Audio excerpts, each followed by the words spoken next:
Welcome back. So let's continue. Technically, I'm done with the logical part, right? So we started with the data model and slicing, dicing, rolling up, and so on. You can all do that also with your spreadsheet software. Technically, the way it works is that you can, in order to roll up, you can press minus, minus, minus, minus, and then plus, plus, plus, plus, and then it does that, right? So this is how you can do it. It's very, very intuitive, and I, again, strongly encourage you to do it. Now, if we completely roll up a dimension and there is only the whole domain left, again, you typically push it up like this. You don't keep it as a column there. You just put it in the slicing zone, right? So now we have all times and the whole world. This is an example, by the way, where the cross-tabulated view has only one dimension, one dicing dimension on the rows and nothing on the columns, right? Just to give you an example when there's only one. Okay. Are you ready for the implementation? Yes, okay. So now we're going to implement it. And the nice thing is that since I told you that you can represent a cube as a facts table is a relational table, so we can query it with SQL. So we are now going to be using SQL in order to query the facts table and implement the dicing, the aggregation, and so on. Now, I have to just warn you. SQL can manipulate tables, so you can use the facts table and it will produce other facts tables, but SQL will not give you that, right? SQL doesn't know the first thing about this. Expecting that SQL does the cross-tabulation would be the same as expecting your cat to cook and wash the dishes, right? You will never get your cats to do that. It's the same. SQL can manipulate tables, but SQL is not going to cross-tabulate anything. So for that, you need an extra user interface that does it. But what SQL will do is that it will give you the list of the values that you can put in the cross-tabulated view. SQL will give you 9, 7, 16. This is what SQL will give you, right? And then the user interface will place the values at the right positions and prepare the view. So there are typically two flavors of the data warehouses, rollup and mollup. Rollup is for relational OLAP, and mollup is for memory OLAP. Mollup, I'm forgetting about it. I'm not going to tell you about this. It's just a native implementation of the cubes, highly optimized in memory. But rollup, I'm going to tell you about. Why? Because we already covered relational databases in SQL, so it's a great way to rehearse a little bit on SQL, right? So that's why I'm going to focus on rollup.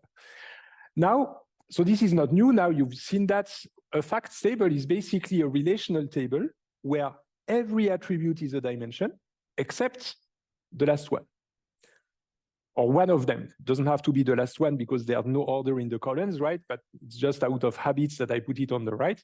One of them contains the value, right? So you see here I have a cube with how many dimensions? 5. Yes, I see your hands. All right, so 5 dimensions, which would be completely impossible to draw. I can imagine maybe 4, like a hypercube in 4 dimensions, but 5, this is getting complex. All right, so we have thus this facts table with 5 attributes that are the dimension and 1 attribute that is the value. Now, just so you know, there also exists a version of that with multiple value columns. We call them measures. The way you should represent yourself this is that there are 3 cubes in that case. For example, let's say that one of the measures is the number of products sold for Mary in that year and so on. Another measure is the total amount of umsatz, I can't remember in English, the total amount of income generated by the salesperson. And maybe another one is the profits. So then as the measures, you would have quantity sold, income, and profit, right? So for accountants, you might have equity, liability, and so on. But what is important is that these are not dimensions. These are the things you're actually measuring. This is what you're filling the cube with. So this is why you really need to distinguish between the dimensions that are the coordinates of your cube and the measures that tell you what what kind of values you put in the cube. So in that case, you would have 3 cubes. However, I'm not going to be using multiple measures. I'm just going to be sticking to one value because there is a way to simulate multiple measures with only one. It's another thing you can actually do with SQL. It's called pivoting with SQL, but we did not cover it because that's not technically for tables, it's for cubes. There is a magic way that if you ever end up on the right with revenue and profit, and you're not happy with having that on 2 columns, you can just squeeze them in a single column like that. Of course, then you're going to end up with 8 values because there were 8 different values. It's just that instead of 4 times 2, it's now going to be 1 times 8. But do you see what happens with revenue and profit here? Revenue and profit had their own column here and here. What you do here is that you create a new column that you call measure or concept in XBRL, and then you put revenue, profits. In a way, it's a bit like cross-tabulation, right? In a way, this is a bit like cross-tabulating this, putting them in 2 times 4, right? So this is called pivoting and unpivoting, doing that. For whom is that clear? Okay. There are SQL commands for that. I'm not going to show them to you, but just so you know, SQL can do that. And again, it can because this is a table, right? So this is why SQL is absolutely able to do that. So now, imagine that we have multiple measures, we just unpivot, and we end up with a single new measure, and we just push that as a dimension. So it means that I can forget this case. I just unpivot it like this, and I can always assume that there is a single value dimension. Now, what's going to happen in the relational table implementation is that I'm going to have my facts table that is the center of the universe. It's the center of everything. And every dimension will have an associated extra table because, again, we love to normalize a little bit. So typically we do that. So we have a satellite table for dimension 1, for dimension 2, and so on. Now I can even say it more precisely. Technically, the value in the facts table dimension 1 is a foreign key pointing to a primary key in the yellow table that you see over there, right? And then I join all of that together in order to extract the information. In fact, some people are absolutely crazy about their normal forms and even want the 6th normal form and higher.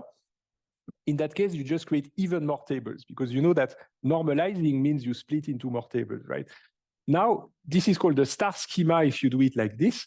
And this is called the snowflake schema because it looks a lot like a snowflake when you do it that way, right? And again, then you have even more foreign keys and primary keys pointing to each other. Just to give you an example of why we have the snowflake, imagine that in my facts table, my foreign key is the name of the city, Interlaken, and then I point to a satellite table that tells me Interlaken is in Switzerland, and then I have yet another satellite table that tells me Switzerland is in Europe. So now you understand that in the satellite table level 1, the city is the primary key, right? This is the primary key that is referenced by that foreign key. This here is a foreign key pointing to the primary key over there of my level 2 table, right? So this is how you can end up with multiple levels, right? So the people doing that push the normal forms to extremes. All right. What you can also do, and especially if you're using Excel and you don't have the luxury of multiple tables, you can also denormalize these satellite tables and squeeze it all back into a single enormous gigantic facts table. But in that case, you're going to have multiple attributes for the same dimension, right? For example, you're going to have continent, country, and city. Technically, it's the same dimension, but since you denormalized by joining and bringing back all of the attributes from the satellite table, now you end up with 3 dimensions, 3 attributes for that dimension, right? Continent, country, city. But you realize that the city would be enough, right? The continent and country depend on the city. There is a functional dependency from the city to country and continent. City is not a super key, and thus we are not in Boyce code normal form. Do you agree? It was just a bit of a revision here. Okay, so this is denormalized here. All right, now we are going to be using SQL for tables. There is a language for cubes called MDX, but I'm not going to bother you with that. I will just show you a little bit, but it's not part of the material, just so you know that it actually exists. MDX is able to cross-tabulate. So we just focus on SQL on the facts table. So imagine we have this sample cube. It's the facts table, technically, of the cube, and I have 3 dimensions: date, product, and customer, and then quantity is my measure. I have one measure, that's the quantity, okay? These are my satellite tables. For example, the date here is a foreign key pointing to the date in the timetable, and then I have the year and the quarter that are further properties of the date. Again, in a spreadsheet software, you do have that. The spreadsheet software does handle the years and the quarters and the months and so on in a very, very nice way.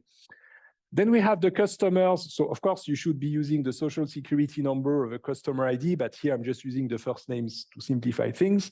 So the primary key of customer would be the name. That's the foreign key pointing to it, and the country, the phone, and so on and so on. I was careful, 555 for the phone number. You know that 555 doesn't exist in reality. You will never see that. That's just for movies. They reserve them so that people don't actually call the numbers. Anyway, and products, we have the name product here. That's a foreign key pointing to the primary key in product. And we have the brand, the price, and so on and so on. I've anyway given so many brands until now that I don't mind giving a few more anyway. So let's query that. So this is our fact table. If I say select star from sales, that returns the whole table, right? Now, what if I want to join it with the satellite table? So normally I have the date here and I want the year. So I can just join where S date equals T date. So S date is the foreign key and T date is the primary key on the other side. Technically, I could have used a natural join, right? Also, but I just did it explicitly here because date and date is the same name. Who remembers this thing? The natural join, it's the same name and so on. Okay. And now I use the year instead of the date. Again, I'm overdoing it because here I'm basically saying, okay, what's the year of that date? And I use a foreign key pointing in another table to get the year. In reality, people don't do that. In reality, if I give you the date 2017-11, there is a function in SQL that gives me the year, right? You don't need to join it to another table for that. It's only to illustrate my point that I'm using these examples right here. But anyway, so we have now done the join in this way. And so you can basically work like this with the and reorganize the facts table. Now, I'm going to get the satellite tables out of the way. Otherwise, I'm going to have joins all over the place. I actually did until last year have joins all over the place, but I wanted to get rid of them so that you can really, really focus on the slicing, the dicing, the aggregation. So let's get the satellite tables out of the way. Let's just assume I have the year, the brand, and the customer, and these are my dimensions, and I don't care about the satellite tables. Okay, so I just work with this one facts table and the quantity. So my complete view would be select year, brand, customer, quantity. I could also have put star from sales, and this is what I get. How do I slice? You remember that slicing the cube means selecting on the facts table. Who agrees? Okay, you're still here. So if I want to slice, it's a selection, and the selection is with the where clause. So I'm adding a where clause, year 2017. I have just sliced on the cube on year 2017. Again, I'm not getting any fancy cross-tabulated user-friendly view, right? Here, I'm just getting the values. And then you can take these values 1, 2, 5, and 3 and put them with some additional programming into a fancy view, right? All I'm getting here is just the list of the values. So slicing, done, where clause. That was easy, right? The slicing. I can slice more. I can also slice on brand Samsung. I just add more in here and I have even more slices, right? Again, in the fancy view, you will have at the top year 2017, brand Samsung at the very top, and then you'll have customer on maybe on the rows and then the quantities like that. All right. So let's get back to the complete view. So we are done with the slicing. The dicing doesn't exist in SQL because I told you the dicing is something done on the visual, on the actual view. So SQL cannot dice anything, right? All right. So now let's roll up the customer dimension. it means that I no longer want to have the details of what Peter did and what Mary did. I would just want the aggregate, but I still want it for every year and for every brand. For those who haven't seen the next slide, what am I going to use in order to do these aggregations in SQL? Okay, for those who saw the next slide, grouping, exactly. So aggregation is with group by. So what I'm going to do is group by year and brand. And the rest I sum over. So I sum over my quantity, right? I only have one value column, as you remember, the one in yellow, and I just sum over it. I could also do count, min, max. Also in your spreadsheet, you can use other aggregation functions. All right. Note that I did that by the book. Remember how I explained group by? We have the grouping keys year and brand. They also appear exactly the same in the select clause, and I'm aggregating on the other dimensions, right? I did it very nicely here, exactly as I explained in the SQL lecture. So now we have the year, we have the brand, and we have the sum of the quantity, and you can even check. I was really careful to do the actual math here, so you really you can check offline that the numbers are correct right here. So I rolled up customer. Note that, what do I mean with roll up? Remember that roll up I did with the continents and countries and cities and so on, right? So I can roll up level by level. But in that case, I don't have level. I just have the years all of the times, and then I have the year. So it's a flat hierarchy of dimensions. So rolling up just means completely flattening the customers, right? So that's why it's completely gone now. Again, it's because it was flat. If I had had a hierarchy with continents and countries and cities, that would have been more complicated. But I only took flat dimensions in here to keep things simple. So rolling up customer means it's gone. That's it, it's gone. Okay, what if I also roll up completely the products and then it's gone? Then I just need to group only by year and sum over the quantity. So you see now, there is something that might come as a surprise or a little bit surprising, is that the way you roll up is you remove it from the group by. So you need to put in the group by everything that you're not rolling up, right? So the grouping keys are what you're not rolling up. And everything that is not in the group by, this is what you're getting rid of, what you're rolling up. For whom is that clear? Okay, so this is why here I group by year, because I'm rolling up the others, customer and product, and now I have the sum quantity. And I can even roll up everything. Then the group by is gone. Now I just say select some quantity from sales, and that's it. I just have one value. Okay. And if I drill down, that's just the opposite of that. I just add back some of the grouping keys, and that's it. And now I'm drilling down into year and into brand. Okay. Now I've just put them all here. All of my queries. So all the ways that I could roll up. So in the first case, I have year and brand, so I rolled up the customer. In the second case, I only keep the year, so I rolled up the customer and the brand. In the third case, I have the brand only, so I rolled up the customer and the year. And in the last one, I rolled up everything, right? So what's happening here? Well, first, the customer, I'm keeping out of the picture, right? I'm only looking at year and brand here. So I have just all the combinations. Either I have both year and brand, or only year, or only brand, or the quantity. All of these values here are going to end up in the fancy display with totals, right? Do you remember the totals on the rows and the totals on the columns? Basically, the first tables will give you the normal numbers, so to say, 6, 5, and so on. 11, 14, and 9, they will appear maybe as the row totals, and then 20 and 14 as the column totals, and then 34 as the grand total in the bottom right. For whom is that clear? Okay, but I need to prepare these values with SQL. I need to compute all of these values. So this is why I'm doing that. So the first thing I could do is do 4 SQL queries, one for the main area of the table, one for the column totals, one for the row totals, and one for the grand total, right? But 4 SQL queries, that's a bit expensive, right? How could I get all of that in a single query?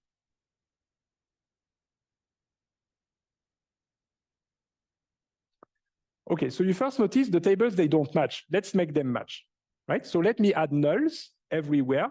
for example, year, I add nulls for brands. When there's only brand, I add nulls for year. And the grand total, I add null and null. Who sees that it's the same data in here on the right? Here and here is the same data, right? I just add nulls in order to have the same attributes. And now I get this table. How do I get it in a single table? You might remember the union in SQL. Who remembers union? Okay, so all I need to do is union, union, union. I have my 4 queries and I do the union of that. And now I got in a single query all of that list of numbers. And again, I'm going to have somebody who is good at user interfaces who will nicely put them as grand total and row total and column total. All I'm doing here is I'm computing the numbers as a list, as a table. Now, that would be quite verbose as a SQL query. And in fact, because all of these relational database management system companies purchased the data warehousing companies that were doing the data cubes, what happened is that after that, it didn't exist before, but after that, they kind of extended SQL a little bit in order to do these things. And so they added something that is actually quite convenient to avoid having the union because there's a lot of repetition in there. And in fact, they do, suspense, this. This is the same thing. Instead of my union, I have a single group by, but now I'm grouping by, grouping sets, and I'm basically said, okay, I'm basically saying there's 4 queries. One where I group by year and brand, one when I group by year, one when I group by brand, and one when I don't group, I have no grouping keys. It's the same as this. Sorry, this. This is just a shortcut, a convenient shortcut for this. It was added because of people using the database in this way for their convenience, right? And basically, when you do that, it's going to put the nulls in this way, as you see on the right. Now, I'm a computer scientist, so I'm very lazy. In fact, computer scientists are paid to be lazy. So can we be even lazier than that? The answer is yes, because look at the pattern here. We have year, brand, and nothing. So these are all the possible combinations, right? Do you know, I think it's called the Pascal triangle? All of the possible combinations. So this is kind of what we have, right? So we have, it's the 1-to-1 version here. We have year brand, then year and brand. These are all the possibilities to select 1 out of 2, and then we have nothing. So technically, you can just call cube year brand is yet another even shorter view of that. When you say cube year brand, it basically means that you're grouping by nothing, then by year, then by brand, then by year and brand. It's just trying all of the possible combinations. How many will there be? If there's n values after cube, how many combinations will I get? 2 to the power of n, exactly. That's also from the Pascal triangle, right? The total number is 2 to the power of n, and then you have the combinations things with nk, right? There's many ways of writing that. All right, you know the Pascal triangle, right? White 1, 1, 1, 1, 2, 1, 1, 3, 3, 1, 1, 4, 6, 4, 1, and so on. So this is pretty much what's going on over here. Okay, so this is the extra lazy data warehousing and so on, and that works. In fact, surprise, surprise, this exists in PostgreSQL. So you can use PostgreSQL and actually do this, and it will work. That was added later for the data warehousing. Yes?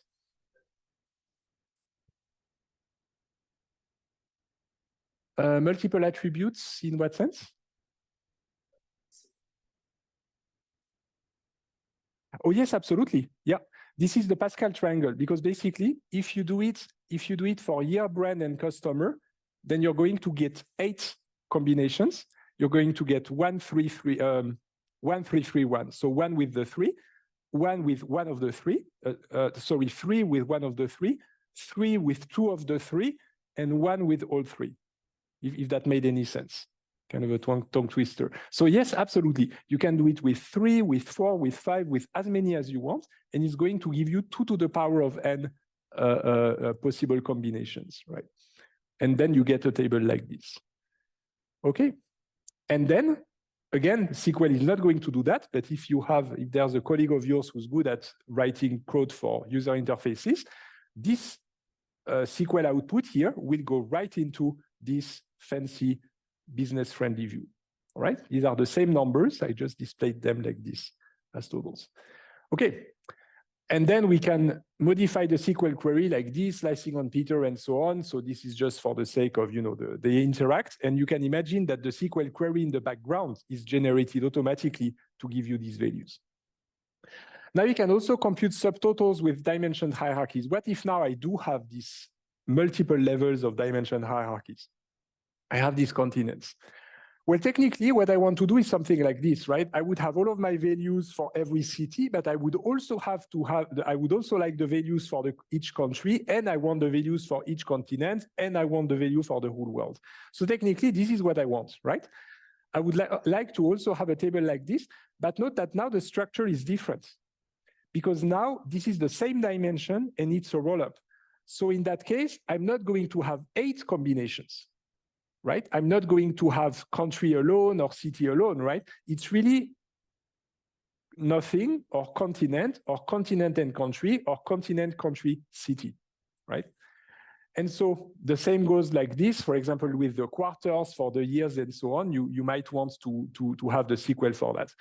Well, technically it's very similar, but there is a difference, is that in that case, there is not quarter alone. There is nothing, there is year quarter, but there is not quarter alone.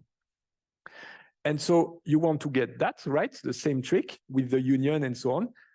And you can also use the grouping set. But again, the difference with before is that before we would have had year, quarter, and nothing. Here we really just have nothing, year, quarter.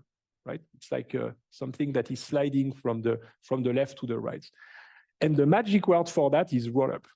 Instead of saying group by cube, you say group by roll-up. How many combinations? If I have n values in there, it was 2 to the power of n for cube. What about roll-up? If I have n attributes after roll-up, how many group by combinations will I get? It's much simpler than 2 to the power of n, this one. N plus 1, exactly, congratulations, n plus 1. If I do roll up, I get n plus 1 combinations like this. Okay, wonderful. So that's it, that's what I wanted to show you with SQL. So you see, now you can write SQL in order to slice, to roll up, to aggregate, and so on. You now know how to do it. And you know the limitations of SQL. SQL doesn't know how to dice or how to cross-tabulate because it's only manipulating relational tables. MDX is a language that was designed to do that. It's not part of the material. You don't have to worry. It's just so that you know that it exists. It looks a bit like this. So first, it looks a bit like SQL. But look, the select clause lets you say on columns, on rows. This is how you dice. You basically give the instruction of a cross-tabulated view, putting for example, all the possible measures, profit, umsatz, and so on the rows, and location, the geography on the columns, the measures, and then the location on the rows. And you have these strange square brackets around pretty much everything that you don't have in SQL, right? In SQL, you just have the actual names, but here you just put these square brackets around every dimension, cube, and so on. It's just a slightly different language. You also have a where clause where you can slice. So here you're basically slicing on products being MacBook Pro, but you see here in MDX, you have the hierarchy of dimensions, right? So MVP might be a kind of laptop, which is in the product line and so on, right? Again, you don't need to worry about that. You don't need to learn that. Just know that it exists and know that there exists a language that actually allows you to do the cross-tabulation in this way. It looks a bit like SQL, but it's a bit different than SQL. Finally, I want to talk about syntax. So looking ahead on big data for engineers. Do you know a text version for a relational table? So you could, of course, if you're using spreadsheet software, you can export as .xls or maybe as, how is it called? ODS or something, I think, the open version. So there's basically file format. What if you want just text? You want to output of a table, but just as a text document. Do you know what format that is? CSV, exactly. Comma separated values. It's extremely popular. Even business people know that. So this is not just for IT people. A CSV is a very convenient way of outputting that as text. And then you can open it in any spreadsheet software. And then you can even use the pivot table. Well, it turns out that for cubes, so CSV would be for tables. For cubes, there is also a format that has been in use for, I would say 10 or 15 years. It was invented 20 years ago. And this format is very popular with governments and government agencies throughout the world, and it's even gaining in acceptance. The use case was that, you know, that companies listed on a stock exchange, they are required in most countries every quarter to submit a balance sheet and an income statement, a cash flow statement, and so on. So they have to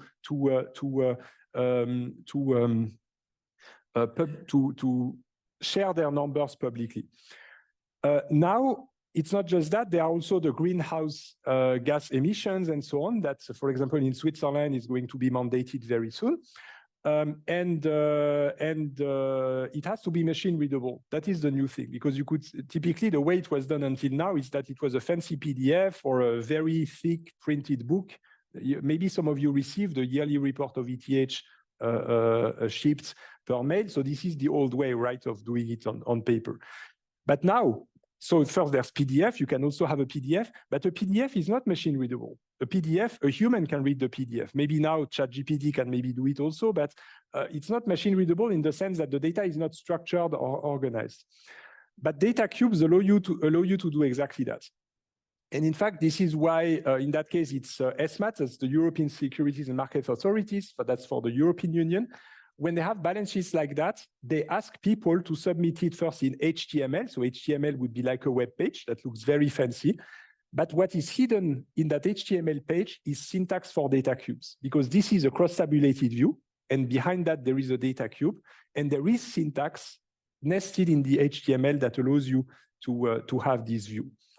It uses XML. We'll cover it in Big Data for Engineers, just so you know.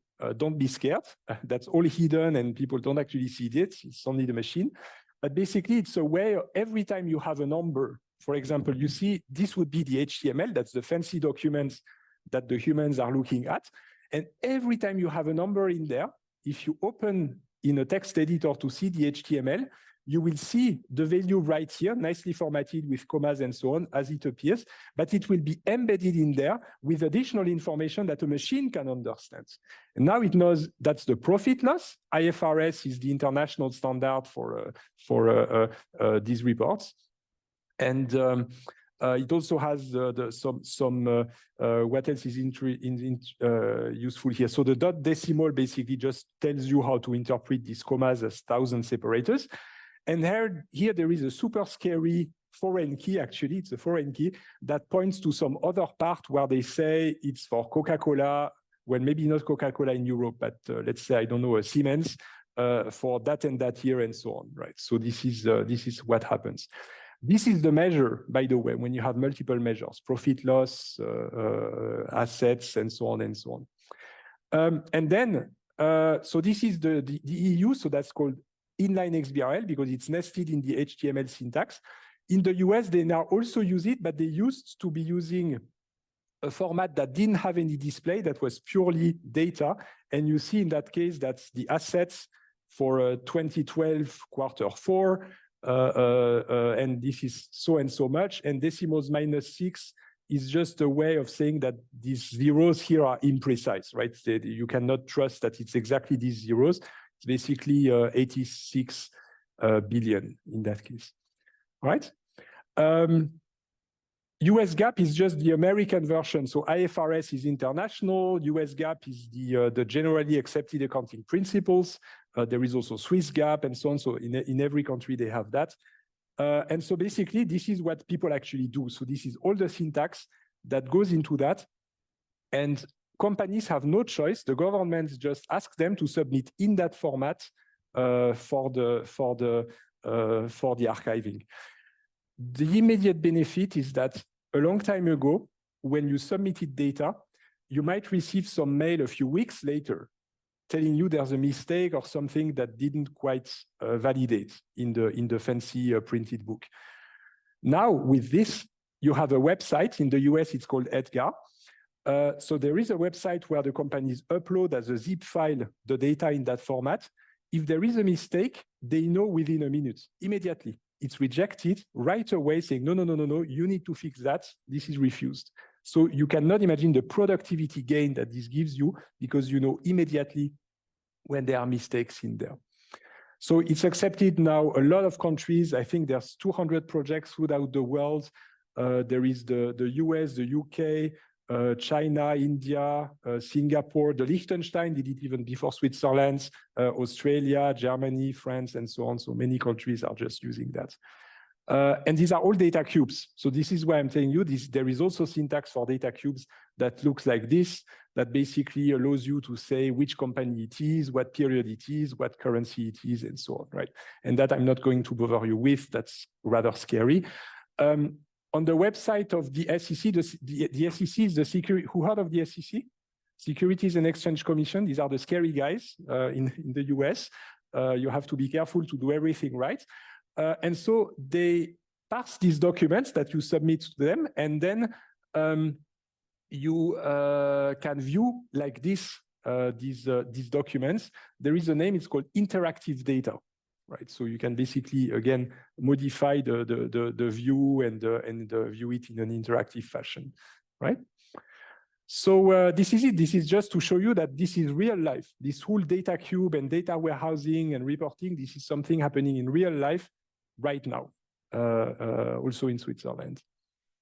Okay, I am 10 minutes early. Do you have any questions on what we've covered so far? No? What I could do is start a bit, tell you a few words about the architecture of PostgreSQL. I have a very, very short series of slides that I can show you. I don't know if I will manage everything today. It's very short. Do you want me to do this?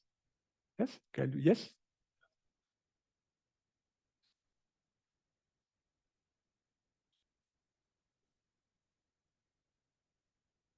Yes, it makes sense to ask the question. Let me think. They are not logically ordered in the sense that on the logical level, there is no particular order.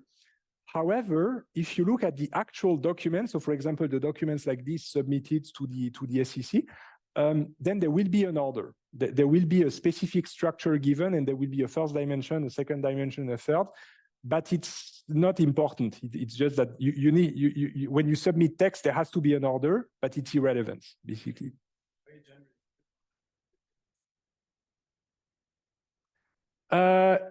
Yes, you can. That's called the collision. When that happens, it is explicitly allowed, and that has to do with big data. Well, it's allowed, kind of. It's allowed by the technology. The technology would allow you to have collisions. The SEC will not. If you submit to them, they will say, okay, no, you cannot have collisions. But you need a bit of flexibility because, for example, people can submit an amended report a bit later, or in the next quarter, they can resubmit data from the previous quarter with a correction. Technically, that's a collision because you have two values for the same cube. So you do need to take the latest one, and there goes the notion of versioning and so on. But again, this has to do with scalability. It's much easier to allow it and restrict it than to try to completely ban it from a practical perspective, right? Okay, any other question? Okay, then I'll stop the recording and the next slides. See you on the other side.